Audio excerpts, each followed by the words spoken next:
Welcome back to John Bachman Now this Friday. Looking live here, this is the border at this moment in El Paso, one of the spots that has been a hotbed for migrant crossings. And now we're just 5 days away, folks, from the ending of Title 42, where border officials say it looks like it will get worse. In fact, they're expecting a migrant surge unlike any other. And the story is so big, even CNN can't ignore it. They write it here. Everyone can now agree the U.S. has a border crisis. So what has the Biden administration been doing to prepare, since they are the ones who decided to revoke Title 42, the Trump-era policy? Well, last night, President Joe Biden left for his home state of Delaware. He is there for a town hall meeting discussing health care for veterans, and one of the many trips he made to Delaware this year. And if you see White House Press Secretary Karine Jean-Pierre say they're dealing with the crisis, however, and says they have been all along.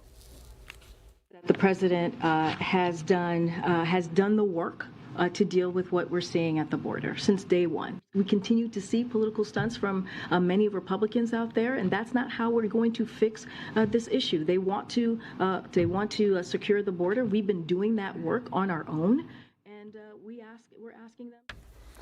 All right, the work. What work is she talking about? Let's welcome in Florida Congressman Byron Donalds. He's a member of the House Oversight Committee. Great to see you, Congressman. Good to be back with you. I mean, what goes through your mind when you hear Karine Jean-Pierre from the podium tell the press corps and the American public that the president has done the work, quote unquote, since day one? What work is she talking about? She's lying. Let's just be very clear. She is lying to the American people. She's gaslighting people on this issue. It's very frustrating that they truly believe that they're working on it, because the work they have been doing is creating the problem in the first place. It starts with not continuing border construction that was close to being done. It continued with a complete exacerbation of the asylum process.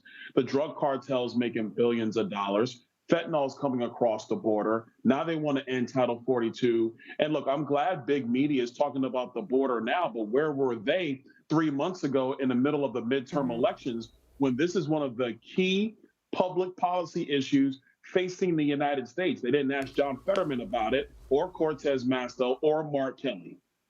No. And, Congressman Donalds, there's even, there's so much, not only gaslighting, but look over here, don't look here. I want to get your reaction. Now they're talking about floating this idea that they might ban asylum for anyone at the border for 5 months.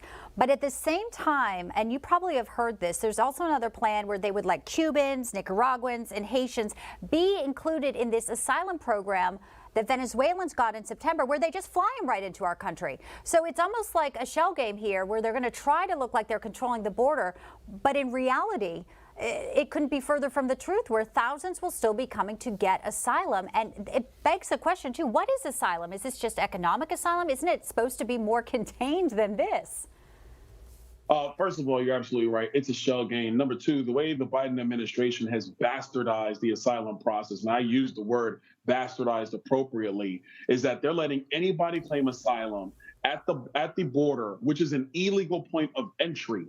They're letting them do it, and the asylum process takes anywhere from 7 to 10 years to get adjudicated. Joe Biden knows this. So what they're counting on is that people are just going to be here in the United States, and after 3 to 5 years, nobody's going to move to send them back to their home country. Now, to a broader point, let me bring this in.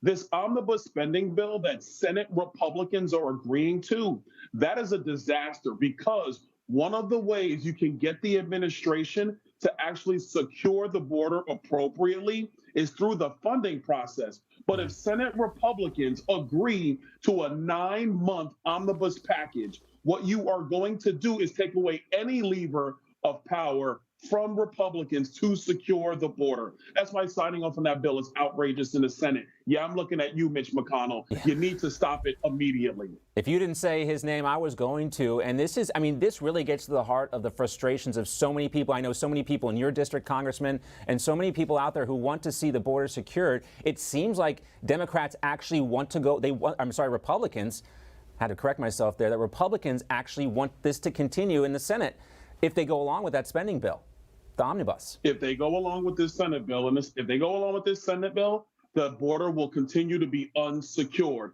And for the Democrats who now want to go to podiums and talk about this, like I said before, where were you then? You're only doing it now because everybody knows it's going to be a disaster, and you want to cover yourself down the line instead that you cared about it. But the root cause of all this is sitting at 1600 Pennsylvania Avenue. If you stop people claiming asylum at the southern border, if you give our border agents the ability to make assessments of credible fear and turn people back, you will stop the drug cartels making billions, and they won't traffic people to the United States. It's just that simple.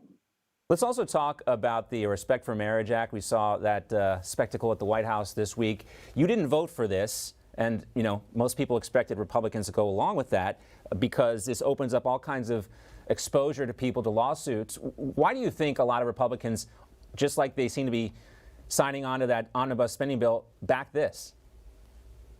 Frankly, I think they were scared and just wanted to turn the page and didn't want to have a real conversation about what is credible federal law and what are the politics around this. Look, the only reason this came up is because the Democrats wanted to federalize this issue because the Supreme Court had actually undone the Dobbs decision. And so they panicked and said, we have to do this. But the truth is, there is nobody prosecuting same-sex marriages in any of the 50 states.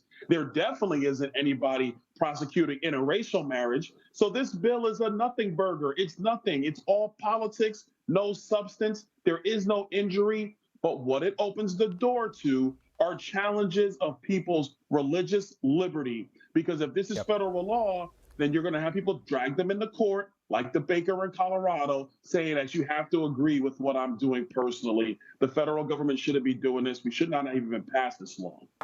Well, it gave them a photo op and some good activism there. And tonight, the president's back to Delaware again, Congressman Donalds. So I guess this is the way it goes on this administration. Always great to have you in, sir. Thanks so much for being with us. It's great to be with you. Merry Christmas, everybody.